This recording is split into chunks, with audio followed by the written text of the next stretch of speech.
Wonderful. And so not having many options of things to do. Yes. Now, other than write. Other than that. Other than write and work for Reedsy, which is the greatest privilege of all, just to give you guys at home an idea of what we're going to do today, we've run 2 of these before. Shaelin and Jenn are both going to be writing in 20-minute sprints that they're going to guide you through. There's nothing more to it than that. Was that? Entirely sure that, oh wait, it's just starting now. Yeah. Okay. There's a bit of a lag.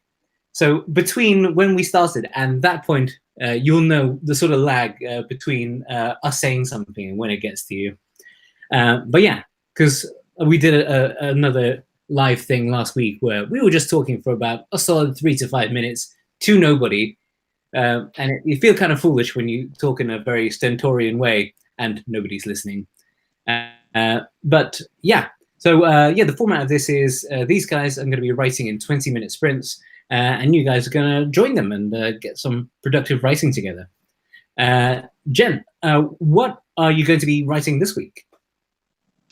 So this week I am going to mix it up, at least for the first sprint, if not for the whole thing. I am going to temporarily set aside my work in progress, and I am going to let fate, powered by Reedsy generators, dictate what I'm going to create today. So if anybody doesn't know, we have a title generator, we have a character name generator, and we have a plot generator. So we can really come up with the basic framework of like your whole book.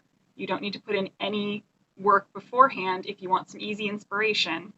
I'm going to just hit that, see in my favorite genre what it gives me, and I'm going to have to write whatever it is, that's what it has to be, and we'll see what I get. So yeah, I'm hitting I've links to those in the comments there.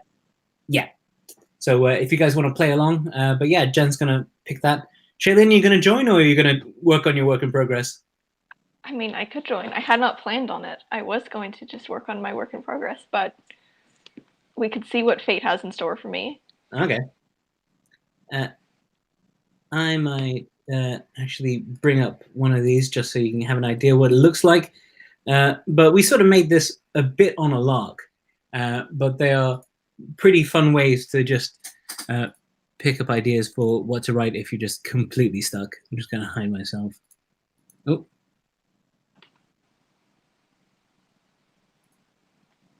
All right, so it's basically like this. You go to the site, and then you hit generate, and then it'll turn out like a protagonist, secondary. All right, so I plugged in fantasy, and so for me, on the plot generator, my protagonist, I got a woodsman who was once hopeful. My secondary character has to be a vampire who can be pretentious, and the plot is that it's a dying Earth fantasy story about the price of freedom. It kicks off in the barracks with news of a magnificent enemy ship sailing into the harbor. It also has to take place at the very beginning of the continent's history, and it has a twist that a magical artifact that appears to be important to the plot turns out to be a red herring. So there's a lot for me to unpack there. There's a lot of room for me to be creative with that one. Some of them are a lot more specific, and they give you like very particular things that have to that you have to incorporate if you choose to follow it. I kind of like that this one's a little bit more freeform for me. Let's see, over on the name, under fantasy, I get to choose between a human, a dragon, and an elf. I think I'm just going to go with a human for now. Female names. Generate names. I can call my protagonist Shaelin, Laria, Kaylee, Berwig, or Cecilia. So if any of you have any votes, feel free to let me know in the comments what your favorite of those names are. Shaelin, Laria, Kaylee, Berwig, and Cecilia. And the book has to be, well, short story, has to be called The Colossus in the Mist. Like 4 of those characters are from a fantasy novel, and one of them is like from Pasadena. Yeah. But cool. Shay, just so I know people are just joining just now, we're doing another write-in where you can work on anything you want, your work in progress, or what we've done also is share around links to our generators. Shaelin and Jenn are both going to be writing something creative from our generators today, just to sort of spice things up and change things around. You can do the same. I've just dropped a link for that in the comments there. So if you want to pick something from that, Sonda loves Berwig and Cassilia. Oh, Berwig and Cassilia seem to be the two favorites at the moment. No love for Haley. Berwig. I kind of like Berwig. Berwig, and yeah, everyone seems to be agreed on the spelling. Is it Berwig? Yes. Oh, nice. Well, it may just have to be Berwig. Shaelin, have you got something you're gonna pick? I do. So I generated a plot. I got it's a drama. I got a publicist who has a knock for drama, and the secondary character is a secretary who is deaf, and it's a satire about found families. It kicks off in Seoul with someone appealing to an authority figure. Note that 2 of the characters are in the middle of a divorce, and there's a twist. The story is told from the perspective of a child who doesn't fully comprehend what's happening. I have so much to unpack with this. It's a very busy story already. Yeah, there's already 7 characters involved here. Cool. Well, for those of you just joining, I know we're going to be repeating ourselves a few times, but this is the 3rd of our write-ins with Shaelin and Jenn. They're going to be guiding you through 20-minute writing sprints, 20 minutes where you can spend it writing whatever you want. I posted links to these generators we have: plot generators, character name generators, title generators. If you don't know what to write, why not join in with these guys and write something based off one of those, or just freeform it, and do it however you wish. So we probably should start in a few minutes because people are still piling in. But I guess the big question while everyone's coming in is, has everyone seen Tiger King? Not yet. But I've heard things. I've heard so many things, and I'm curious. So if I say the name Carol Baskins, what is the first thing that pops to mind? Oh, I know that one. I haven't seen it, but even I know that one. Okay. So, so this is what it must be like. Spoiler, so I don't think I can get away with saying it. Yeah. You guys are truly at the fringes of pop culture. Yeah, I've just heard that it's utterly weird, but I haven't mustered the courage to watch it yet. I don't know if I'm in the right place for that right now in my life. There's a majority no Tiger King here. Okay, my people. Maybe actually this might be the crowd that is spending their time actually writing, rather than, because it's 10 hours worth of documentary. People asked about the link to the generators. If you want to take it from there, I'll just drop that link again. We're just going to take another minute or two. At 5 past the hour, we're going to start the timer and get the first sprint on the go. Are you guys already starting to formulate an idea based off your prompts? I'm working on it. Not really. I'm working on it. Yeah, it occurred to me I actually have a second name because I have a vampire who can be pretentious. So Berwig has got to be the woodswoman. And then I need a vampire. So I think I'm going to generate an elven name for that. No, just another human name, I guess. Let's see what I get. Well, Olindor, Delphina, Gagia, Rave, and Irabel. Go with Olindor. Just remember, you're gonna have to sound kind of. That does sound kind of vampiric. I always think of how impactful it is to type these names out many times.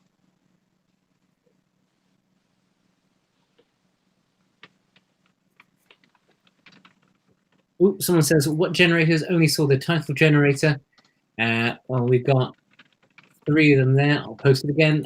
Here we go. It's a plot generator, a title generator, and a character name generator. Just pick up anything from there if you don't know. Just go for it. Yeah, I have no idea how I'm going to approach this massive idea. Might go for this one for the second prompt. Give myself 10 minutes to think on this one. You're going to brainstorm in the first one, write in the second one? I think I might just write something unrelated and then hope that it clicks some things with this. Because there are 7 characters here. Yeah. Guys, You just cannot let me know fault when you're it ready to for start. being shallow. It is definitely not shallow in any way.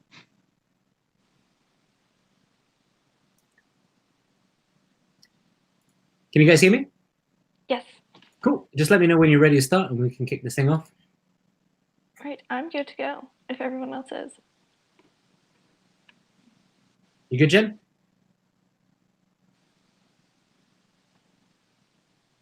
Let's assume yes. All right. Everyone's ready? Let's hit it.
Okay, 10 minutes to go.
Okay.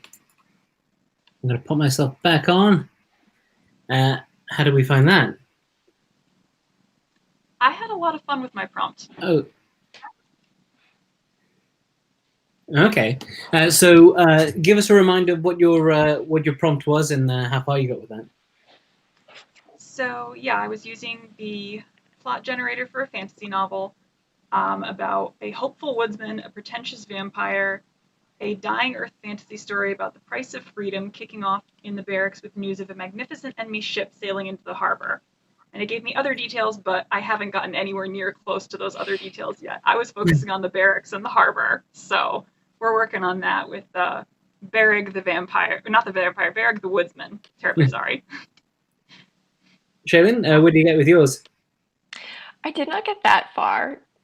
To be fair, though, I haven't gotten very far with writing on anything this week, so we can put that blame on me. Oh, no. I kind of just started like I didn't even name the characters beforehand. I kind of just started like fumbling around with it, like not really sure where I was going. And then like halfway through, I went back to check all the details, and I was like, wait, this is supposed to be a satire. Completely forgot about that. But there's no wrong answer when you're working with a prompt like this. It's just where it takes you. this is true. People are sharing their word counts with anything from 20 to 500 to 600. Even if you're only getting a paragraph down, that's not bad. That's 20, 30 words more than you had before. That's very cool. Some people I know talking about submitting stuff to the competition. Yeah, you were talking about not being able to get much work done this week. I know a lot of people are struggling with working their way and sort of finding a rhythm to write during all this quarantine and lockdown. Jen, how have you been finding writing in the last few weeks? I'm going to be real. I'm one of the people that's struggling right now.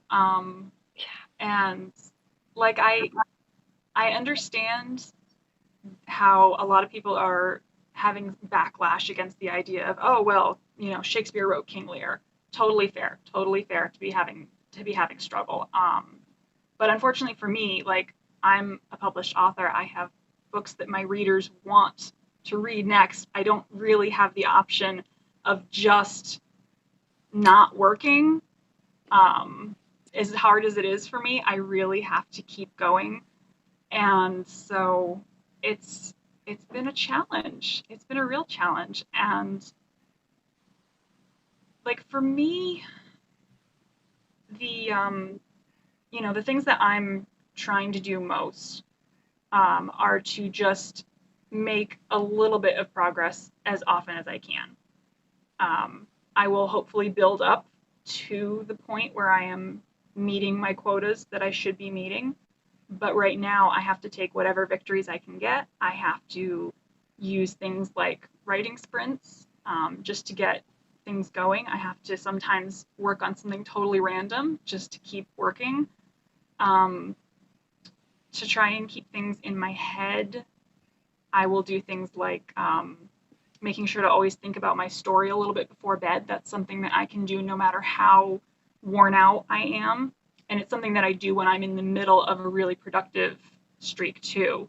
I find that if I think about things while I'm falling asleep, it's easier for me to get the process started again in the morning. So just as a quick little tip for anybody that, you know, you're not really getting much writing done, just keep it alive in your head as much as you can when you're not able to actually sit down and write. So yeah, I guess like it's very different when I guess you have a sort of deadline in mind. Like you had a plan and a timeline for when all this stuff was going to go down. I suppose like the more pressure you put on, are you not the sort of person that responds well to that kind of pressure normally? Not really. Like some people can do the drill sergeant approach where it's just like, you will write every day, no matter what. I don't really do well under that kind of circumstances.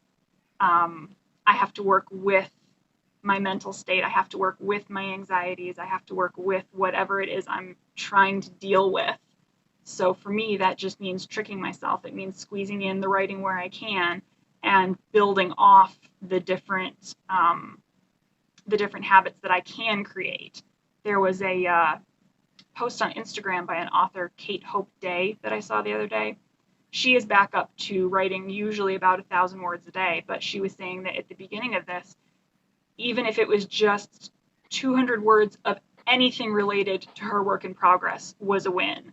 And, you know, I'm going to have to back down from my normal daily quota as well, just to get that momentum started at this point, because it's really difficult to write right now.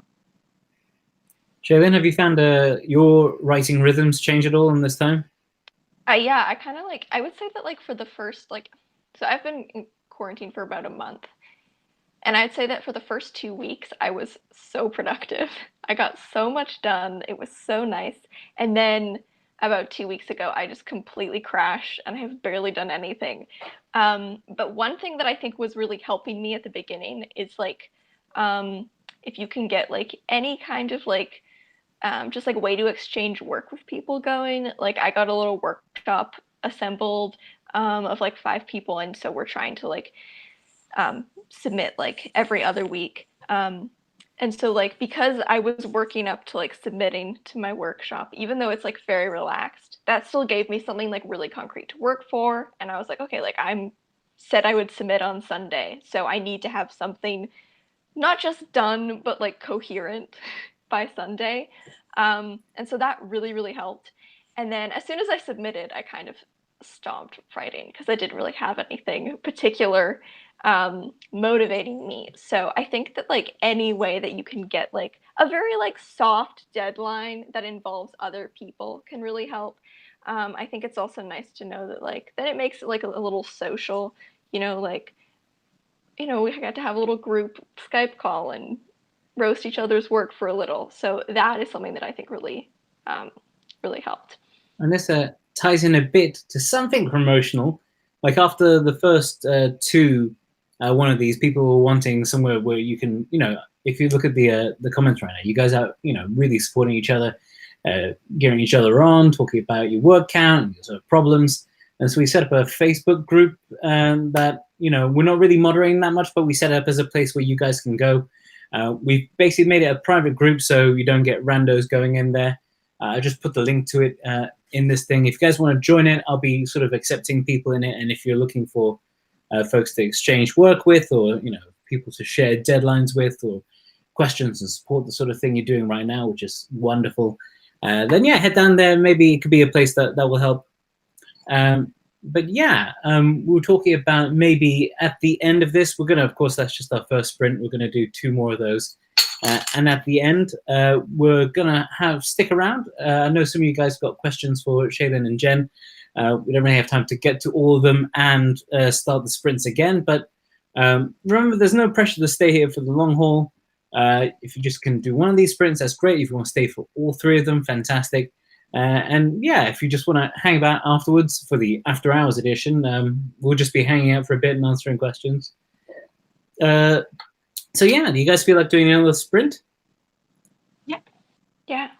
Okay, Shaelin, I must admit, I had to mute you for that one because it was coming off a little bit on the loud side with the typing. I'm not sure whether your microphone was particularly close to your keyboard. Yeah, that's probably part of it. That's fine. You probably would be best to mute me because my neighbors have decided that they're going to spend all of quarantine doing construction right outside my window.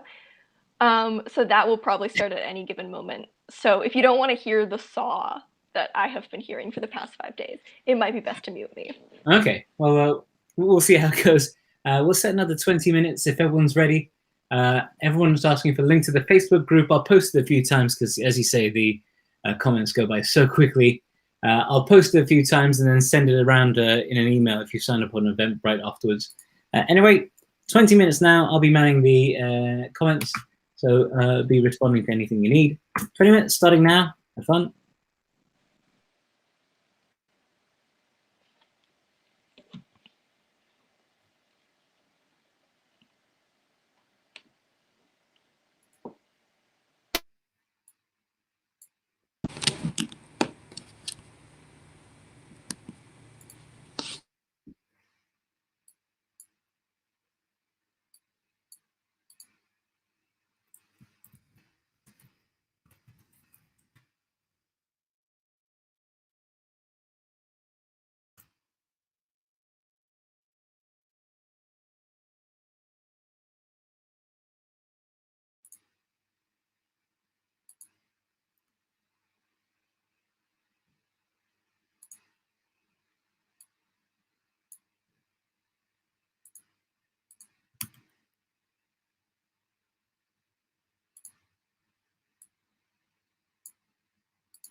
Okay, that's sprint number 2 down.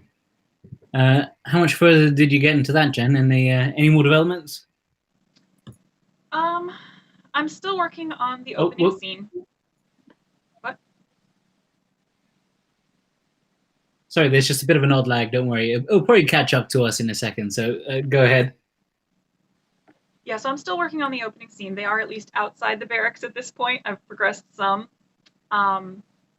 In total, I've gotten about 500 words done over the course of both of the sprints, but I did have to spend a significant portion of the first one just trying to think about who this pretentious vampire and once hopeful woodsman actually were, and what the all the circumstances were. So, but I'm having a lot of fun with it, honestly. I never would have written this story if I didn't get handed it, but it's really stealing my heart at this point. Amazing.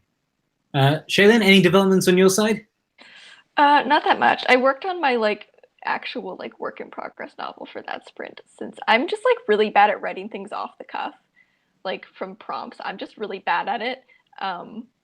So I if I want to go back to the I don't know, there were multiple character triangles in that prompt. If I want to go back to that, I feel like I need to let it stew for a little bit more, since I only got 80 words done on the first sprint. But that's not bad. Still, everyone's sharing their word count right now. Yeah, a good spread of word counts there. It's good that you're sharing it. Again, there's no worry about how much you're doing here. It's all about being part of the group and just getting the cogs turning when you can. We've got someone writing a screenplay. We've got someone who got stumped by the prompt generator and decided to work on a story idea from before. Fantastic. All right. Well, we'll do our last one in a few minutes. But who wants to plug our next thing? So one of the things that we offer at Reedsy is we have quite an extensive collection at this point of free learning courses that you guys could actually subscribe to. You get emailed one a day for 10 days. They only take about 5 minutes to digest each morning. I have honestly learned so much about publishing specifically for me, because there's stuff about writing, editing, publishing, marketing, all kinds of details. I misspoke actually earlier. The marketing stuff is really where my interest has been, because that's just the biggest thing that I need to focus on at this point in my career, is getting people to actually, look at my stuff and find my stuff. And there's things about covering, a lot of the marketing basics, but they get into the different things that you can do for advertising, different things that you can do on different platforms. There's one on Kobo if you want to branch out beyond just Amazon. It's genuinely a really, really rich trove of resources there. Amazing, yeah, and that's just search for Reedsy Learning. I dropped a link there, but as is the case with an event this large, that link disappeared in but moments. Just search for Reedsy Learning. You'll find something like 50 courses. All of them are free. We'll never charge you for anything, any of these, any of the learning resources.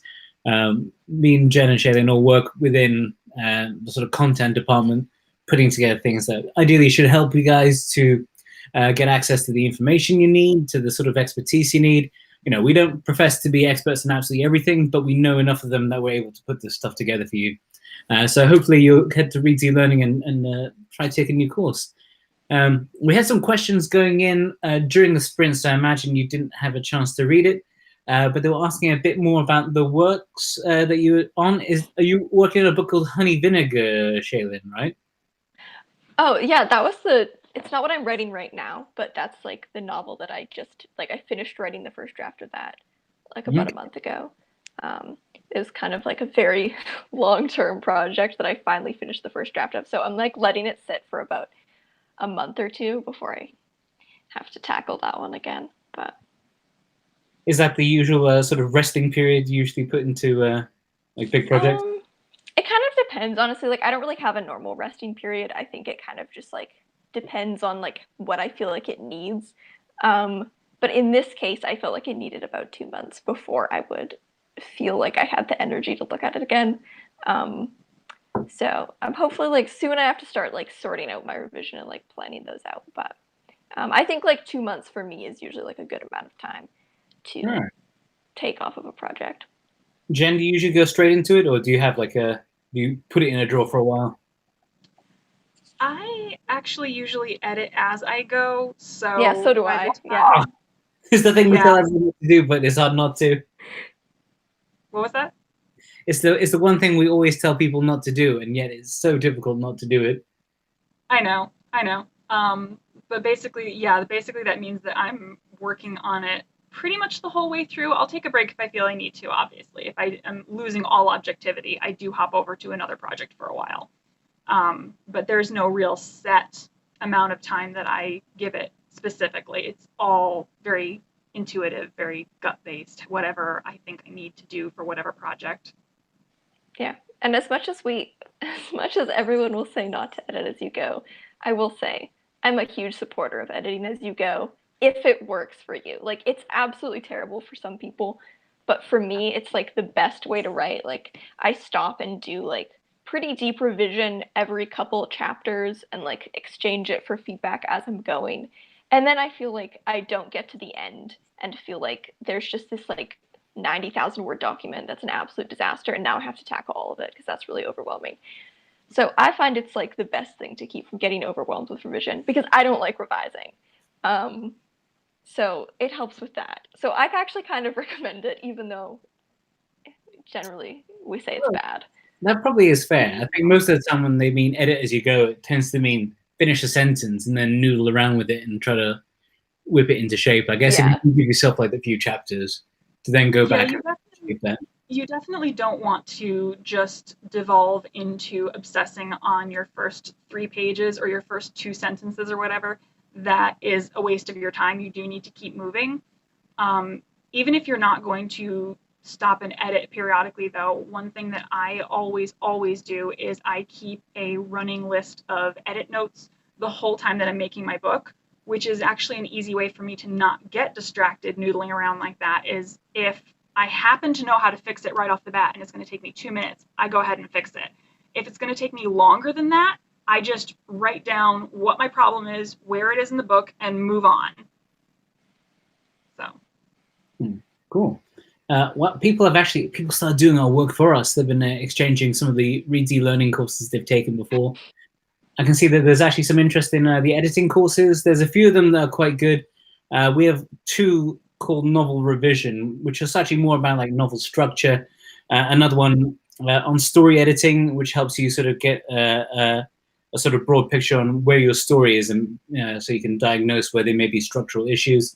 And then that self-editing like a pro course is pretty good, if only it helps you with the practical elements like rooting out sentences with sticky words. So the stuff that a copy editor might look into, they'll help you sort of pull those out.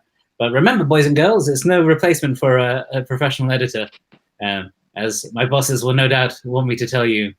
But it is a good course just to help you with some of the craft elements. Actually, one of my recent favorites was one on the mechanics of dialogue, which is a lot more fun than it sounds like. It basically answers all the big questions you have, like where does the comma go? How do you style it if your character is speaking but he's quoting someone else? All that stuff. It'll sort you out properly there. As we said, we're going to do the Q&A with Shaelin and Jenn at the end. Maybe just do a shorter sprint this time. 15 minutes, just to power through the end. And then, if you guys want to stick around, we'll hang around here for a bit. So let's do it. I do want to say before we start the sprint, always, of course, don't forget to like the post, like the stream. Yep, subscribe, hit the bell, all that good YouTube stuff. We're waiting way too late to say these things. So guys, just smash the like button, subscribe, notifications. We will have a new video probably right after this sprint. I will post it. So nice. Instantly. Stay tuned. Yeah. All right, I'm going to pop off, get this timer back on.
Okay, and that was the last of our sprints. Yeah. So, Shaelin, how did you find that one? Oh, sorry, I muted you, so I need to unmute you, and go. I still can't hear you. Yeah. Oh, we still can't hear you, Shaelin. It may be on your side, perhaps. Or let me mute you again and then unmute you again. How about now?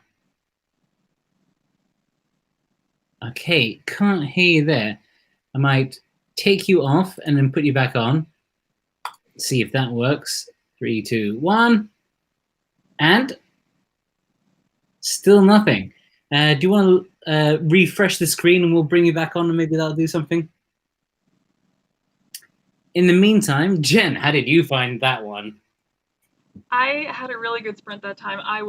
I'm so mad though because I almost got to 1,000 words, but not quite. I really wanted to get to 1,000 words this time, but the time ran out. I could not think of the last few sentences I needed to cross that threshold. So what's the that? Pressure was on and I just failed. That's 1,000 across all 3 sprints? Yeah. Oh, great. I thought it was like, oh my God, in just that 15 minutes? And that's great. Like a lot of people are sharing their times now. Beth, 1492 words over 3 sprints, some of which might be worth saving. Even if they don't get saved, they're always great to have. Karen, 1436 total and work in progress. Love the sprints. Thank you, guys. We have Shaelin back here, maybe. Let's see. In the meantime, we've got V. Laponza, 798. Shaelin, can you hear us? I can. Can you hear me? I can. Yes. Yes. All good now. All right. Nice. Fantastic. The turn it off and turn it back on totally worked. Yeah. How did you find that? How did you find that last sprint? Okay, for the 3rd time. That one was good. I stopped to like research a lot of stuff. Like I had to look up a lot of random details, so I didn't write that much. But like the scene I'm writing is kind of just my protagonist doing like #just Vancouver things. So it's just like her wandering around doing everything that I did in my childhood. So it's kind of fun. There's going to be like it's almost like a norm porn where everyone's going to be writing about things they love doing, like walking down busy streets and Yeah. bus. Oh, that was literally the scene. She walked down a busy street, and I was like, oh my, can you imagine? Walking down the street? Whoa. Dream. I love it when I can plumb the depths of my own childhood and memories and incorporate details into the books. I think it gives them a very nuanced, very real feel. I don't know if it's just that it's harder to come up with details that are that specific if you're making them up sometimes. Yeah. And it's like little private Easter eggs for me. It's like, oh, hey, that was my thing. Like, have you guys read Little Fires Everywhere? Yeah. Yes. Yeah, because I read that. So okay, yeah, this is incredibly like weird, detailed Stepford type world. I was like, oh yeah, okay. So it was like based on literally the town she grew up in, and I imagine like all the details just like, yeah, I'll just take that. And it's like, okay, it's a place people haven't said a book before, and you know, everywhere is of interest. Cool. Well, we're going to hang around here for a bit, guys. So if you have any questions, feel free to just share how much you guys have done throughout these sprints. But we're just going to be here hanging out. If you have any questions for Shaelin or Jen, feel free to throw it up or just show off and share how much you've been writing. Good chunk here from Bardanino. Almost midnight now, though, and they are on vacation. Hey, we are all on vacation in some sense. Yes, we are all on staycation. Okay, what else? Someone says the Facebook sounds fun, but allergic to that stuff, which is absolutely fine. I've got a friend who works at Facebook, and I keep trying to get him to tell me whether they really are listening to me. We've got more progress here. Zeta, 1,500 words in these 3 sessions. Love these focus ones. Thank you so much. Okay, we've got first one come in. Who wants to take this one first? What are some of your published books? A good time to plug your existing works. Yeah, so I don't know. Shaelin, do you have anything published at this point? I don't have any published books, but I have quite a few published short stories that you can check out. Some of them are online. So I have a short story in The Puritan from last year. It's issue 45. I have another story forthcoming with The Puritan in their next issue. And I have one in the Manola Review, if you want to check that out. And then I have a couple in print also, but like, who wants to go through the trouble to order print? So... Yeah, I actually do have actual books out. Thank you for asking.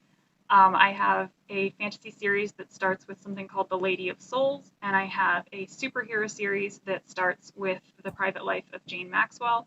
The third book of that is what you have seen me doing in other sprints that we have hosted here. Okay. Do you write under your own name? Yes, I am Jenn Gott. 2 N's, 2 T's. JENNGOTT. You have a very fun name. Thank you. Like, it's a very good name for like an author, you know, like with like the double letters. Yeah, it took me a while to figure out if I wanted to publish under like Jennifer, Jen, Jay. It was a process. I'm going to post Jen's Amazon page. Even though I'm trying to sort of avoid Amazon where possible, it is still very convenient. So check out her Amazon page. Buy her books, check it out, leave a review, all that. Okay, we've got another question coming up. This is from Jay Wolf, who in the comments we have learned is still working in security. So thank you very much for keeping out there and doing the work none of us will. What are your thoughts on handwritten versus typing? So for me, I can't do actual writing if I do it by hand. I find it very useful for certain kinds of note-taking and brainstorming, but my handwriting just does not keep up to the speed of my brain by any stretch of the imagination. So by the time I get to the end of the sentence, I kind of forgot how I was planning to end it. So... Yeah, I also I don't really handwrite. I think it doesn't work that well for the way that I draft. Like I tend to I kind of draft in order, but I draft and then I go back and I'm always rearranging things. I don't even notice that I'm doing it until I have to handwrite something, and then I realize how much I rearrange things while I'm writing. And I also just have really, really ugly handwriting. So I find that if I handwrite something, I get one page in and I'm like, this is so bad, and it's actually just because it looks a mess. So I don't really handwrite. But all the power to people who do. Yeah, I think it's a generational thing. For some reason, everybody in the generation before, regardless of whether they were a coal miner or a doctor, had immaculate penmanship, or at least something quite idiosyncratic and good looking. My handwriting. I think my grandmother is going to prove that theory wrong. Oh, really? Okay. We have some praise from Anna Clark. Shaelin, I read your story in the Puritan. The one, I Can Never Tell You This. I enjoyed it. Thank you. I'm glad you enjoyed it. Praise if ever there was. Jack Hunt has a question. Does anyone concern themselves with sentence length? A variety of lengths of sentences, or just whatever comes naturally? Shaelin, you want to take this one first? Yeah, I think this isn't really something I think about that much on my first draft. I'm usually not drafting oh, I could use a short sentence here, or oh, we could switch it up with a long sentence. But sentence rhythm is definitely something I start to notice a lot when I'm editing, and if it's feeling really choppy. And so that's definitely something that I think about, but only in revision. I think it's the kind of thing that if you think about it while you're drafting, you'll just get caught up on something that is kind of arbitrary at that point in the process. You know, it's more important to get the imagery out and get the ideas out than to worry about how many words all your sentences have at that point. It's definitely something you want to pay more attention to in revision, although I do happen to pay more attention to it than Shaelin does when I'm actually writing. It's funny because the story that I was working on based on the prompt during all of this, not so much the sentence length exactly, but the fact that almost every paragraph is ending up at the same length is really bugging me, and it was kind of distracting me while I was trying to write. I have a tendency to, in my first drafts, use very long, complex sentences, and I need to, watch that as I'm actually writing and make sure that I do break them up, because it's much easier for me to fix the problem as I'm going to some degree than leaving it all for revision Jen. Okay. We have, you guys have submitted stuff, I guess, whether it's to magazines or some places before, right?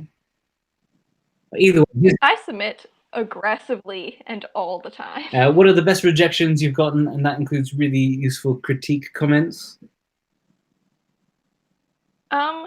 like if we're talking like rejections, like from like publications, um, one magazine that does like really good rejections is Carve magazine.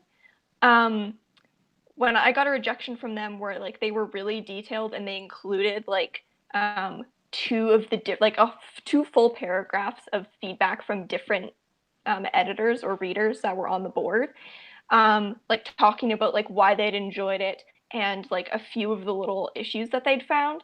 And so it was so useful and really encouraging. And also like I took their edits, and then like shortly after applying their edits, I think the story was accepted like the next time I submitted it. So that was kind of nice because they just gave me like a free little edit, even though they were like, we don't actually want to publish this. But so like that was pretty great because it's very useful and detailed. I've only ever submitted 2 short stories to things because I self-publish my books. So I've only ever gotten 2 rejections, and they were both form rejections, just not the right story for us at this particular time. Yeah. That's like 95% of them are just like that. And it's kind of like, yeah, another one.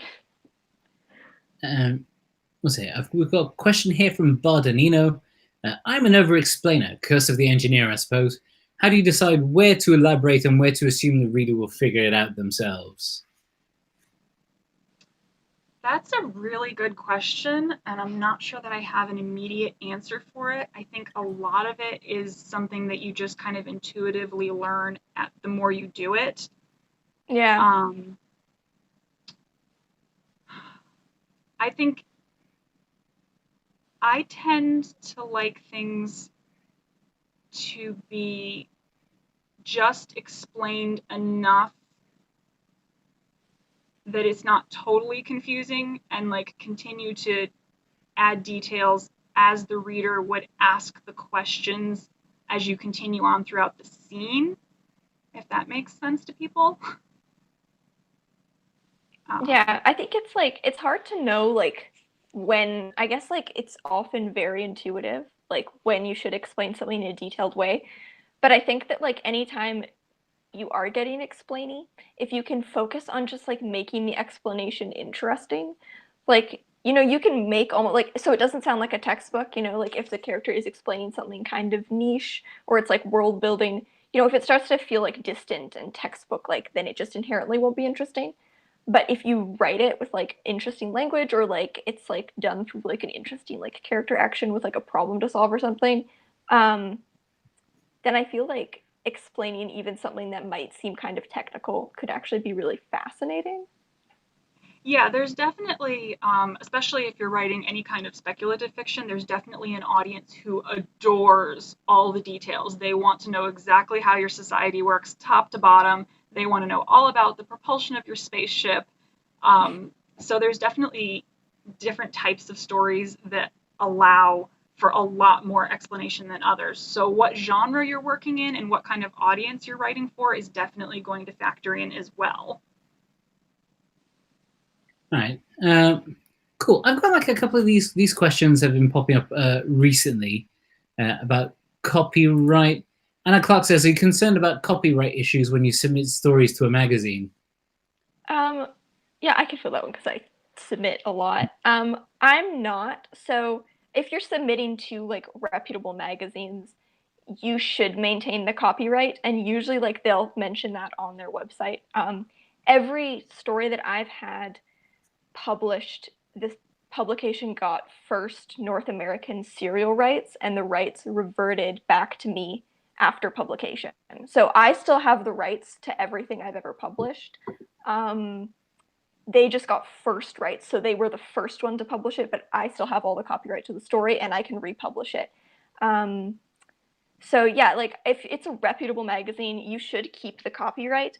But when in doubt, like inquire on that, read your contracts carefully. But when you sell a story to a magazine, you shouldn't be like selling it to them like they now own it. It's usually like a case of we get to print this once and then it's still yours. All right. I think we've got one here, Jen, that might be for you. What is your opinion on genre swapping? Do you stick to the genre your first book was published as, or still experiment?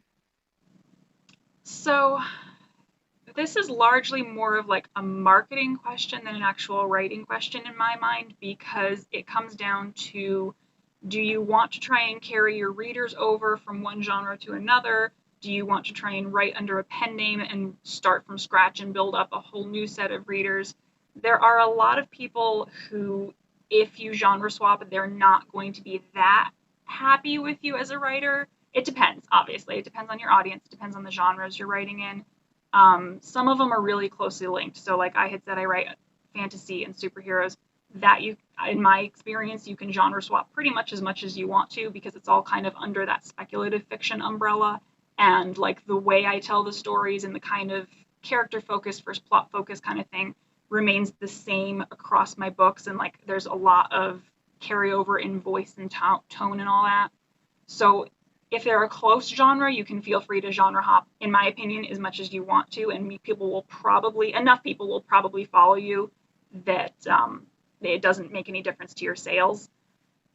If you're going from radically different genres, like if I suddenly wanted to write a purely contemporary romance book, I would probably create a pen name and start from scratch. I would probably tell my readers about it so that if somebody did want to follow me, if they liked my writing enough to follow me across a different genre and they happen to like both genres. But I think there is an argument to be made, a strong argument to be made for compartmentalizing it out of the marketing perspective between the different pen names, just so nobody gets confused, because you don't want your readers to go into a book expecting one thing and ending up just completely out of left field. This is not at all what they wanted. That's a surefire way to get negative reviews.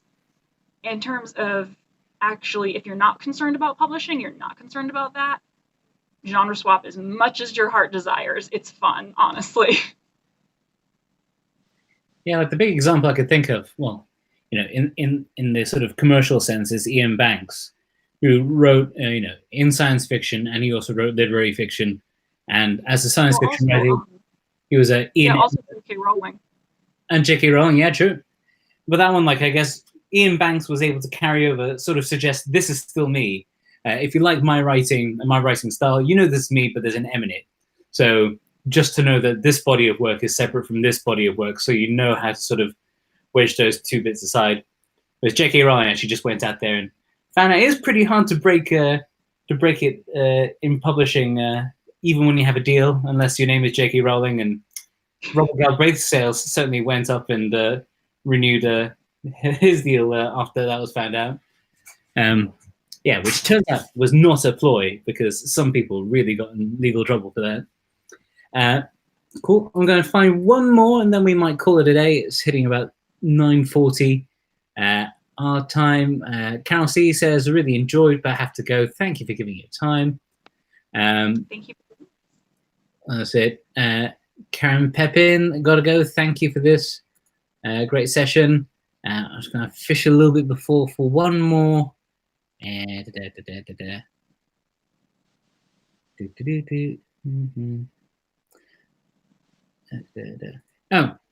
this is sort of, I guess, related. I suppose maybe not even just edits. Like, I guess as you go through the different iterations of works you have, do you ever like find yourself going back to something you originally done and go like, oh yeah, it was so much better to start with? Not really. Like, I save all my drafts in case this happens, but then it never does. Like, I always want to make sure that I can go back just in case I hate the new version, but then that never happens. There have definitely been times I find where you kind of get halfway into the revision process, and at that point I like the new version left, because it's like less, because it feels really messy.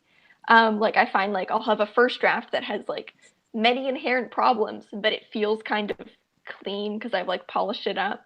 And then you have to like mess it up a bunch to revise it. And sometimes when it's in that messy stage, I really don't like it. And then it gets to like the final stage, and then I'm like, okay, this is clearly better. I'm glad I put the work into that and went through that difficult part in the middle. But there hasn't really been a time where I can remember like actually reverting back to like an old version. But it could happen, certainly. For me, I find that if I take a piece and edit it no, that doesn't happen. The original is never something that I want to go back to. If I take a piece and I set it aside and I try rewriting it, whether it's a scene or a whole story, I end up in this awful situation where I love a lot of what I wrote in the second version, and I think I'm happy with it, and I think it's better, and then I look at the original and I'm like, oh, there's actually parts I did so much better for the first time around. But they don't work together. I can't just take the parts I love of the original, the parts I love of the new one, and combine them. That never works. It's always like fundamental things that are different in the two versions. So for that reason, I actually try not to just flat out whole scale rewrite anymore. Yeah. Cool. Yeah, I think there was also like a second part of that question that was like, how do you know when it's ready Oh, right. Yeah, for yeah. another set of eyes? I think it Yeah. honestly like depends on who the eyes are. Like if the eyes are just like a friend, like someone that I have like a good like critiquing relationship with and we've been like exchanging work for a long time, I'll kind of just like polish it up to the best that I can but not worry about it too much and then just be like, I don't know what this is. Help me. And I don't really worry about it. But if it's like for something important, like I don't know, like if it's like official or like I'm submitting it to something or like if it was for school, then it was a case of like making sure that I really like can't like it's the best that I can make it before I hand it over. Yeah, I don't have any set criteria for when I consider it done enough for other people. I just need to not actively hate it before I send it out for like beta kind of feedback. My husband actually reads all my raw first drafts. He even sees things with like gaps in it where it's like, this is going to happen here, ignore it for now. So that doesn't really count in terms of like my critique partner and stuff. I have to get it to a point where I like it. I don't hate anything about it anymore. There could still be flaws because that's what she's for, but I have to know that there's nothing that I'm going to be really embarrassed about if she sees me screwing up on the part that I've been struggling with. That has to be at least a bit polished. Yeah, I find like a good way to know for me when it's like ready to give to someone else is like I feel like there are problems with it, but I don't know what those problems are. And so on my own, I don't know how to make it any better, but like I still know that it needs to be better. Like I need like you get to a point where it's like you know you need someone else to tell you what the problems are because you know they're there but you don't know what they are. Yeah, that's a good benchmark actually. Cool. Before we log off, is there anything you guys have been reading or doing recently you want to share with the folks? Anything that has been useful for you while stuck inside and not being able to engage with the outside world? I read My Year of Rest and Relaxation by Tessa Moshfegh, and I think it's the perfect quarantine novel. So if you're looking for a quarantine novel, it is literally about a woman trying to sleep for an entire year. So there's really no better book to read in quarantine than that book. Yeah, I've been in a bit of a reading slump as well as a writing slump. The only thing I've read recently is something that I am beta reading for an author friend of mine. So I don't have any new book recommendations. I'm trying to read some middle grade at this point because I figure that if I read something lighter and easier, it will again ease me back into reading the stuff that helps me more and is more relevant to what I actually write. Awesome. Well, folks, I've posted in another link into the comments. Well, basically just doing another little plug. We're having another live event. Not one of these. We're having a webinar where we're bringing on the novelist Caroline Levitt. She's going to be talking about novel revision, taking you through some of that. If you haven't seen it, her last webinar was on story structure and it went over fantastically. She's really engaging speaker and she knows what she's talking about. She's an editor here on Reedsy as well and a best-selling author. So sign up for that. It's free. It's going to be next Thursday. It's going to be worth tuning in for. I think we're probably going to do another one of these in a couple of weeks unless we have anywhere better to be. I don't think we will. Yeah, I suspect we're going to be doing this for a while. But thank you guys for staying. There's still 140 of you who've stuck around into the 110th minute of this. Yeah, thank you, everyone. Right in. All right. have a great weekend, guys. Stay safe. Love you. Bye. Bye, everyone.